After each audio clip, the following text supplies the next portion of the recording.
శుభోదయం మిత్రులారా. ప్రభాస తీర్థం. మనము ఇప్పుడు ప్రభాస తీర్థం దగ్గర ఉన్నాము. గుజరాత్లోని సోమనాథ్ దేవాలయం సమీపంలో ఒక 5 నిమిషాలు ప్రయాణం చేసి వెళ్తే ఈ ప్రభాస తీర్థం చేరుకుంటాం. దీని విశిష్టతని 4 విషయాలు మనం మాట్లాడుకుందాం. ఇది ఏ ప్రాంతం అని. ఇది శ్రీకృష్ణ భగవానుడు నిర్యాణం చెందినటువంటి ప్రాంతమే ప్రభాస తీర్థం. కురుక్షేత్ర సంగ్రామం అనంతరం గాంధారి శ్రీకృష్ణుడిపై కోపంతో యదువంశ నాశనం అవుతుందని శాపం పెట్టడం జరుగుతుంది. అది మనందరికీ తెలిసిన విషయమే. శ్రీకృష్ణ భగవానుడి దర్శనానికి విచ్చేసినటువంటి కణ్వ, విశ్వామిత్ర, నారద మహర్షులను కొందరు ద్వారక యువకులు ఆట పట్టించే నిమిత్తం ఒక యువకుడికి ఆడవేషం వేసి మునులతో, స్వామి ఈమెకు ఆడబిడ్డ లేదా మగబిడ్డ పుడతారా అని తెలపమని చెప్పగా దివ్య దృష్టితో తెలుసుకున్న మహర్షులు ముసలం పుడుతుందని చెప్పారు. అంటే రోకలి.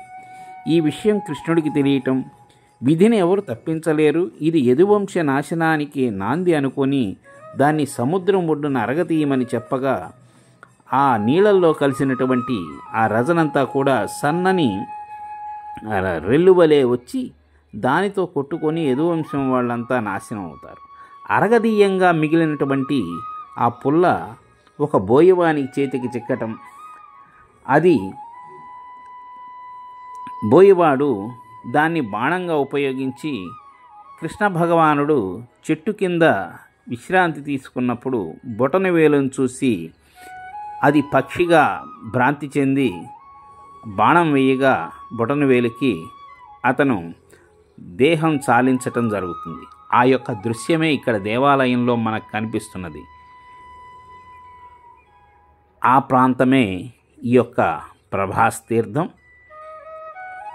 ఈ యొక్క దేవాలయానికి భక్తులు విపరీతంగా తాకిడి ఉంటుంది. తన్మయత్వంతో భక్తులు చేసే నృత్యాలు కానీ అవి కానీ మనసుని ఆకట్టుకుంటాయి.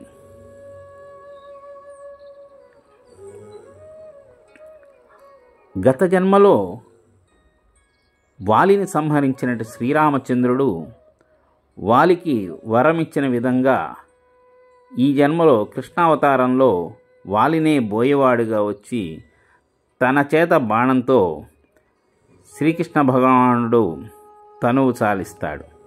ఆ చరిత్రే ఈ ప్రభాస తీర్థం.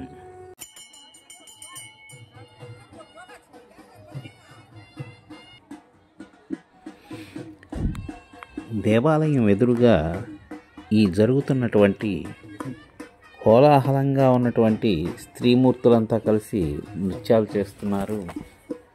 ఆ యొక్క విశేషం ఏంటని తెలుసుకోగా ఆ రోజు బల్కీ పూర్ణిమి ఫెస్టివల్ అని చెప్పేశారు. ఆ నృత్యాన్ని రస్నా నృత్యం అంటారట. స్వామివారికి పలు సందర్భాల్లో గిరిజన తెగలకు సంబంధించినటువంటి కృష్ణ భక్తులు ఈ విధమైనటువంటి నృత్య నీరాజనాన్ని స్వామికి సమర్పిస్తూ ఉంటారు. ఆ ప్రాంతం అంతా చాలా కోలాహలంగా ఉంది. చక్కని నృత్యాలతో చిన్న వయసు నుంచి పెద్దవాళ్ళు కూడా, పెద్ద వయసు వారు చక్కగా ఆ ఉత్సవంలో పాల్గొన్నారు. చూడటానికి కనుల పండుగగా ఉంది.